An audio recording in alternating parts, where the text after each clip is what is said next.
Call of Duty Zombies, we need to talk. It is no secret that Call of Duty Zombies has been on a decline since Black Ops 3. Even if I enjoy many of the content put out since then, it just feels like a majority of the community doesn't. With the release of Black Ops 2 and Black Ops 1 on the PS5, the community has since had a resurgence, reaching player counts that we haven't seen in years. It feels like we are so close. Like there's finally light at the end of the tunnel once again. Today, I will break down what Call of Duty has done right, what they can continue to improve on, and how as a community, we can compromise with Treyarch to get back what we lost. Now, with Chapter 1, let's talk about some of the player count numbers and some of the YouTubers that have really had a second coming for their YouTube channel with this Black Ops 1 and Black Ops 2 port to the PS5. Because it's not just us casual players returning, it's legends of the game. It's the YouTubers we all spent so many hours watching and learning from and listening to. Look at Mr. Raffle Waffles and Mr. Dalek JD, some of the biggest, most influential zombies YouTubers making guides on transit in 2026? We have one of the greatest Call of Duty YouTubers ever, albeit not zombies, in Ali A returning to the game and making consistent videos on it again. Call of Duty, which just hasn't hit the same for so many people, is truly starting to feel like the 2012 prime that so many people experienced. YouTube homepages look like they're from 15 years ago, and the player count clearly shows that. Let's break down the numbers really fast. PlayStation's own activity showed that 5.2 million players loaded up Black Ops 2 this week, and another 1.9 million loaded up Black Ops 1. Now, of course, those numbers don't disclose whether that's zombies or multiplayer, so take it with a little pinch of salt. But those numbers are staggering compared to the 4.95 million weekly player count for Warzone, Black Ops 7, and Black Ops 6 combined on the PS5. I mean, we are talking about a 15, 13-year-old game with zero new features, blowing the modern game out of the water by hundreds of thousands of players. Those aren't just small numbers, that is significant. I mean, when was the last time Call of Duty made creators excited to upload old zombies again? Or make millions of players return to a game they spent their childhood on? Now for Chapter 2, I want to talk about why. Why is this happening? Because did the port to the PS5 really improve the graphics significantly? Well, no. Were there any new features added? Of course not. We don't have a battle pass. It's not like people are chasing Master Prestige like they were in 2012. I think modern zombies are so focused on constant updates, games needing these constant new content to survive. Yet BO1 and Black Ops 2 completely ignore that rule. And here's the real answer. Of course there is a bit of nostalgia in it, but that doesn't tell the whole story.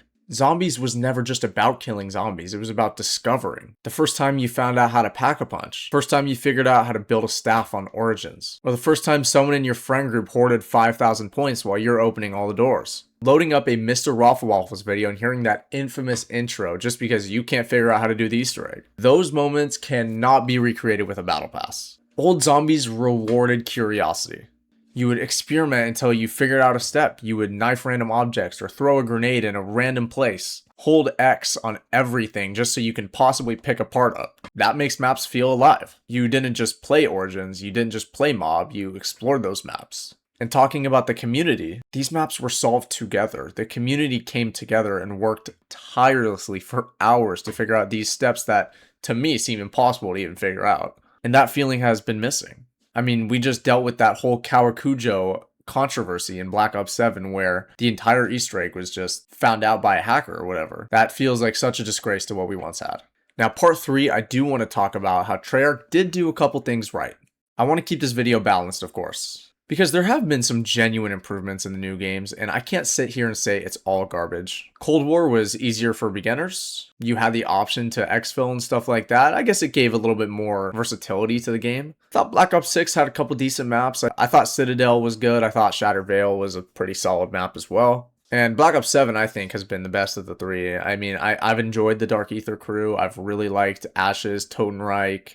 Kawakujo has been a really fun map to play, even if I think Paradox Junction is one of the worst maps of all time. But gameplay aside, even just maps have just not felt the same. Even good maps like Citadel, like Shattered Vale, like Kawakujo. I don't feel that same feeling playing those maps than I do when I play some of the old ones. Maps just don't feel the same anymore. Mob instantly felt different, Origins felt different, Shadows felt different.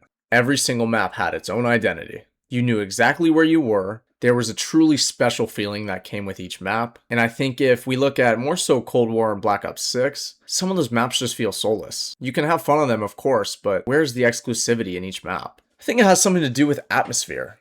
I mean, one of the first things you think of when you load up Shadows of Evil is that amazing jazz music. Music can have such an impact. The characters can, the lighting, the coloration, the saturation. Every map should feel like you're entering some sort of new world. And back then when you played those maps, you were not thinking about XP. You were not thinking about camos. You were immersed in an experience, a piece of art, if you will.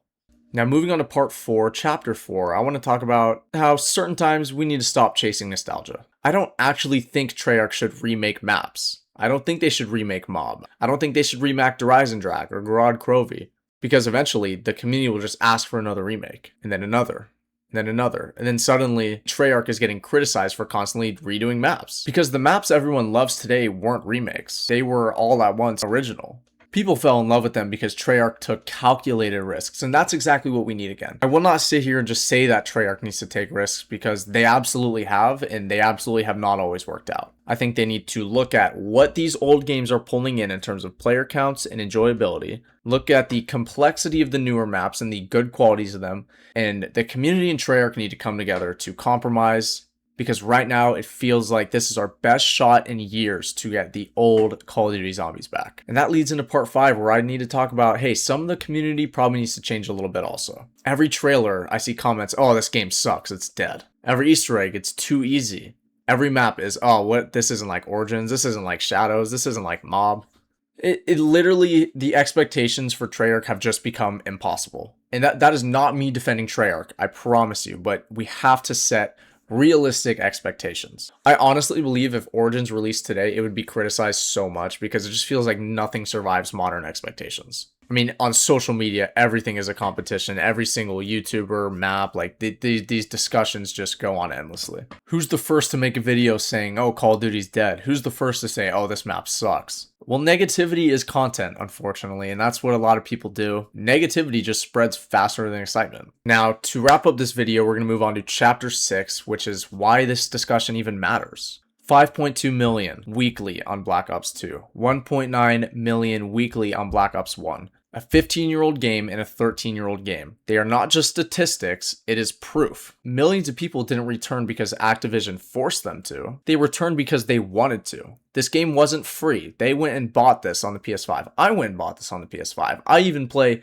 PS5, I play PC Zombies, but I felt the need to get this on PS5 and play it. And that's so important, because that proves the Zombies community never disappeared. They might have went into hiding, they might have been in hibernation. It was waiting. It was waiting for a reason. At the start of this video, I said, Call of Duty Zombies, we need to talk. This isn't about Black Ops 1, it's not about Black Ops 2. It isn't about nostalgia. It's about what the success of these games teaches Treyarch moving forward. I hope they do learn the lesson that even just re-releasing these games pulled in so much money, so many player counts, and really take something from that. Not saying to release every old game, but learn from what is so enjoyable about these old games and apply it to the new ones. Because for the first time in years, guys, I believe we are genuinely close. Not because Zombies is perfect or because Treyarch suddenly figured everything out, but because these last few weeks proved something I honestly wasn't sure we'd ever see again. And that's a little nerve-wracking for a small YouTuber like me who has less than 700 subscribers. What if this game just dies? But it won't.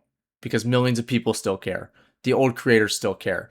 The community still cares. Guys, the passion never disappeared.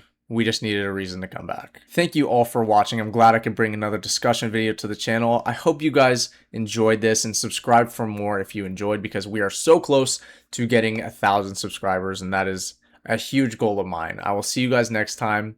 Have a great day.